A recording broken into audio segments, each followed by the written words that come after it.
Caitlin, I know that you're only a second-year player and still really young, but I was just curious about, do you think it's important for you individually to voice your thoughts publicly on what you think are priorities? What happens when a rookie superstar decides she's had enough? What happens when the league, built on her rise, dares to ignore her value? And your thoughts on like the next CBA? I think absolutely, and I think Fee would tell you a lot of the people in that room, probably half of them were... Looks like the WNBA is teetering on the brink of its biggest showdown yet. Negotiations for the new collective bargaining agreement have collapsed in spectacular fashion, and emotions are flaring like a fourth-quarter buzzer beater. Front and center in this whirlwind is Caitlin Clark, the fresh-faced phenom whose name sells out arenas and fills TV screens. Her rookie card is more valuable than ever, and now she's using that fiery leverage to demand more than a pat on the back.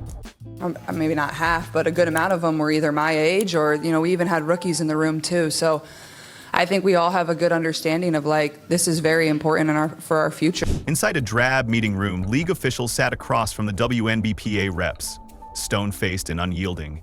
They had printed their latest counteroffer in crisp type, numbers that looked smaller than a junior varsity lineup, salaries barely edged upward, travel still on commercial flights, and revenue sharing that favored owners like a rigged carnival game.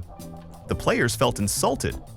And the star power in the room? Caitlin Clark, silent but deadly, her mere presence speaking volumes. Sure, the future of the league, for the futures of our careers, but obviously there's a good amount of older players too that have been in this league a really long time and are excited about the future of where it's going to... News cameras outside caught glimpses of Clark's steely gaze as she stepped inside. She didn't clap or cheer. She didn't wave hello. She simply walked in, shoulders squared, ready to watch the league that built itself on her highlight reels stumble when she asked for what she earned.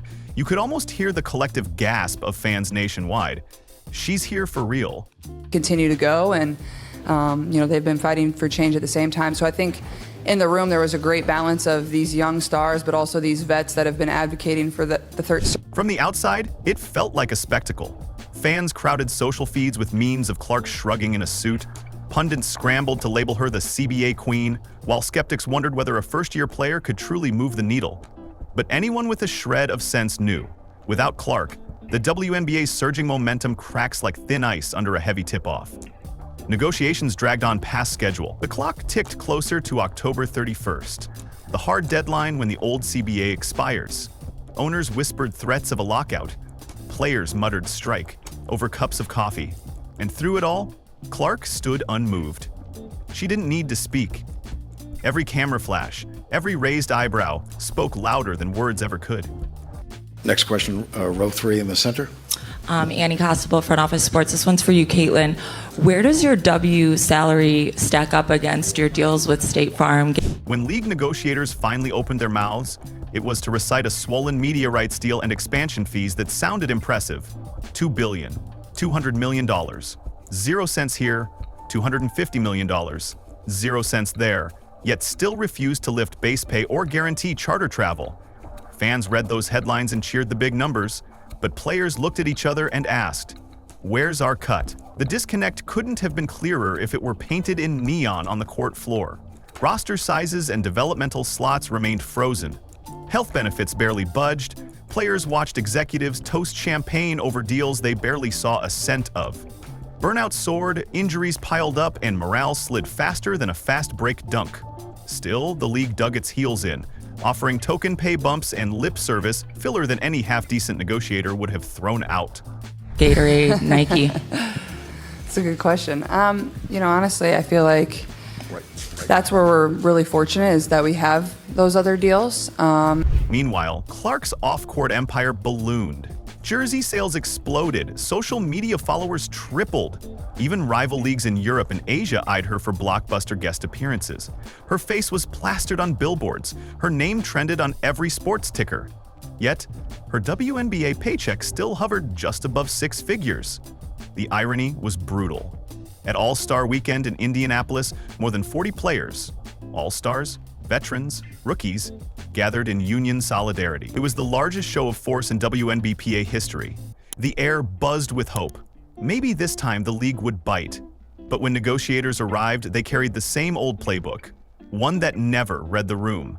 The squad left feeling brushed aside, disrespected, and more determined than ever. And I think that's one of the things that we're in the room fighting for, like Fee said, is, we should be paid more, and hopefully that's the case moving forward as the league continues to grow. I think that's something that's probably... Clark wasn't meant to be there. She held no official role, no voting power. She was just the rookie phenom whose name the league used in every promo. Yet she showed up, front row, eyes locked on the table. She nodded at each proposal, but never flinched. Players whispered, "If she stands firm, we stand firm."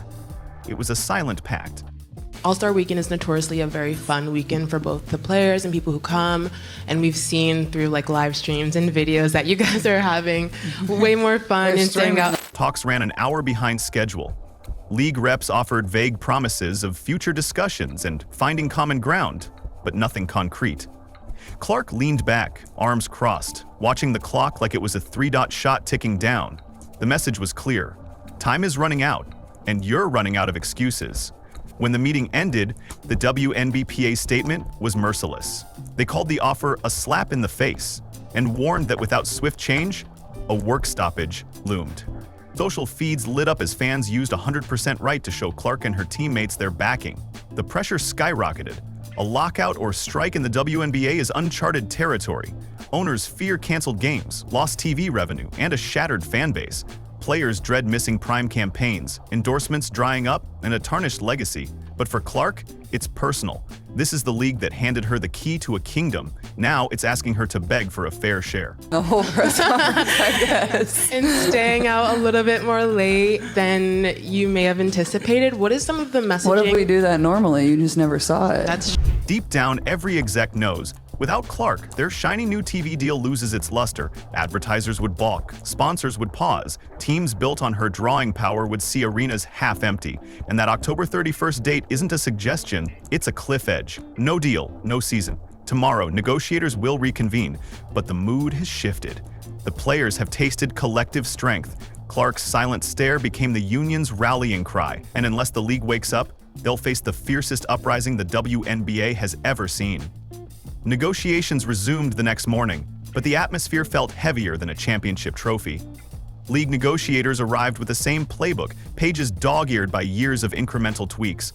They spoke of long-term vision and strategic growth, yet offered nothing but crumbs for the women fueling the boom. Across the table, players leaned forward, eyes blazing with conviction. Clark sat at the center, radiating calm fury like a storm about to break. true. That's true. Making 7 a.m. I'm not speaking for Fee, but 7 a.m. shoot around is nothing. there was no shoot-arounds today. Yeah. Both teams. The union's core demands were clear and reasonable. They asked for a revenue-sharing model tied directly to ticket sales, merchandise, and media deals, not a lump sum that vanishes into league overhead. They insisted on charter flights to preserve their bodies through grueling schedules. They wanted a soft salary cap that allowed teams to retain top talent rather than bench them for bottom-line savings. And they aimed to expand rosters, creating development slots so rookies could learn without risking burnout. These weren't wild ideas. They were basic hallmarks of any major professional league. Yet the league's response read like a relic from the 1990s. We must protect franchise viability, they argued, as if playing financial victim while selling franchises for $250 million each. We need to maintain competitive balance, they insisted, even though teams were already competing for top talent abroad. Resistance felt knee-jerk, as though they feared empowering their own product. Clark's lips pressed into a thin line as another exec prattled on about theoretical cost projections. She shook her head once, an almost imperceptible gesture that spoke louder than any speech. Cancel. I heard. I got the email. As captains, what type of messaging are you guys sending to your players about? Social media erupted. Fans flooded Twitter with screenshots of league talking points next to players' demands. They saw empty promises juxtaposed against Caitlin Clark's highlight dunks and game-winning shots. Memes of league icons dodging a speeding basketball flew across feeds.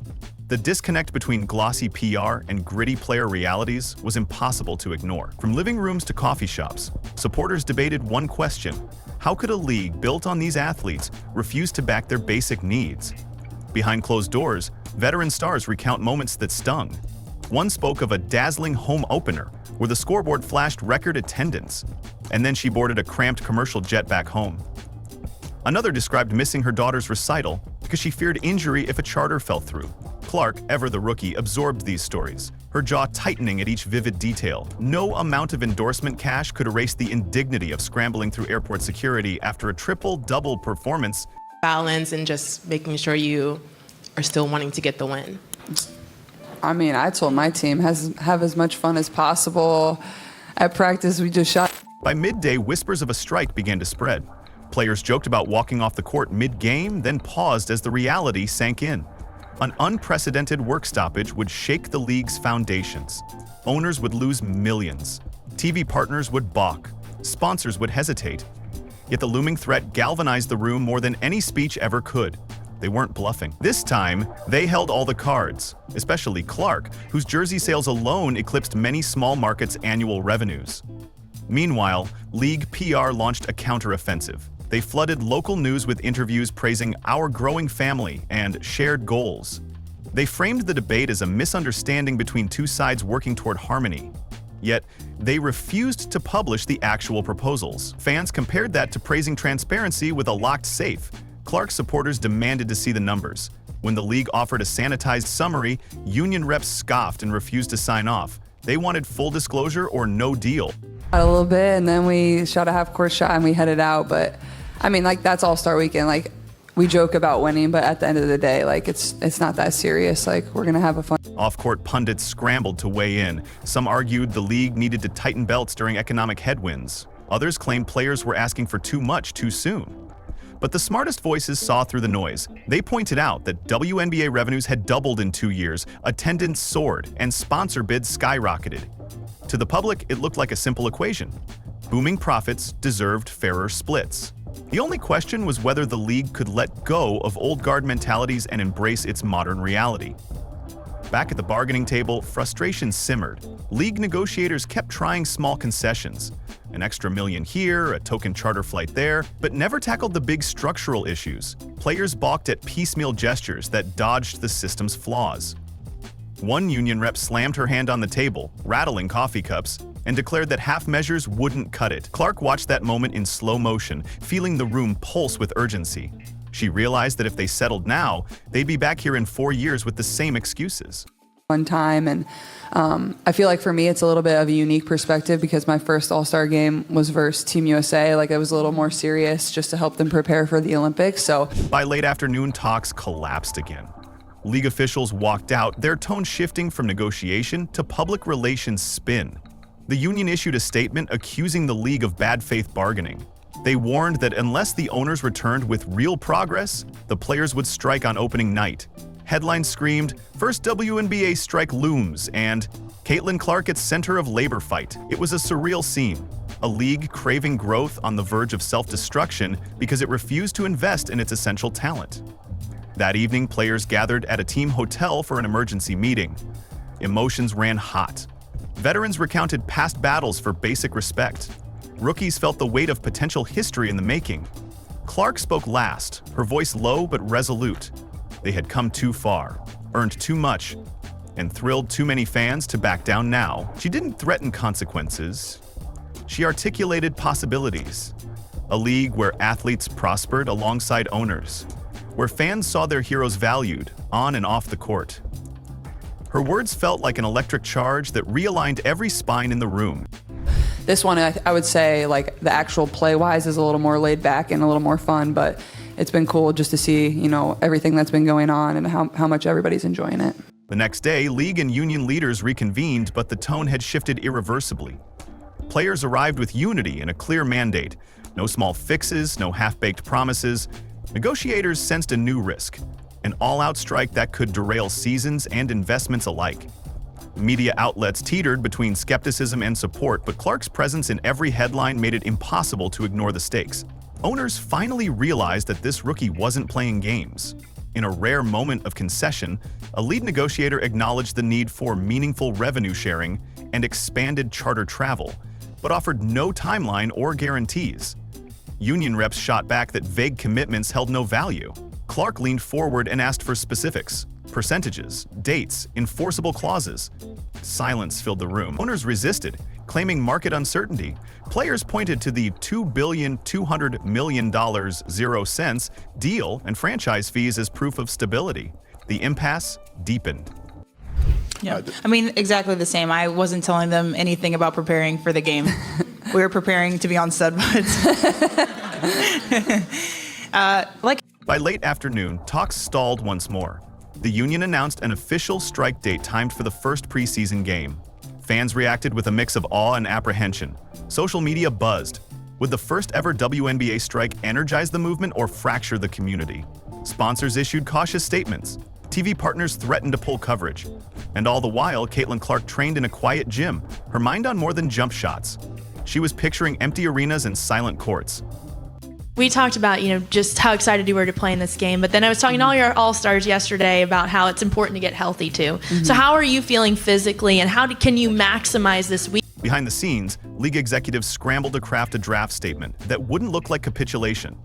They rehearsed messages about shared disappointment and continued dialogue, but when cameras rolled, their words rang hollow. Players and fans tuned out the spin, hungry instead for real change. Every soundbite felt like a rerun of a broken record. Negotiations that once seemed routine had erupted into a full-blown labor fight, and neither side showed signs of backing down. As evening fell, Clark retreated to her hotel room. She reflected on her journey, from college phenom to WNBA rookie to labor linchpin. She never asked for this role, but she understood its weight. If she walked away now, fans would feel betrayed. If she capitulated, future generations would suffer. She stared at her reflection, muscles still buzzing from practice, and steeled herself for what lay ahead. In that moment, she wasn't just Caitlin Clark the athlete. She was Caitlin Clark the catalyst. Tomorrow marked the union's strike deadline. League officials faced a choice: compromise or chaos. Either they returned with a real offer or they watched the court go dark. And somewhere in that mix of risk and reward stood the true power broker, a rookie whose name sold out stadiums and redefined a sport. The ball was in the league's hands now. They had until dawn to decide whether they valued their stars enough to fight for them.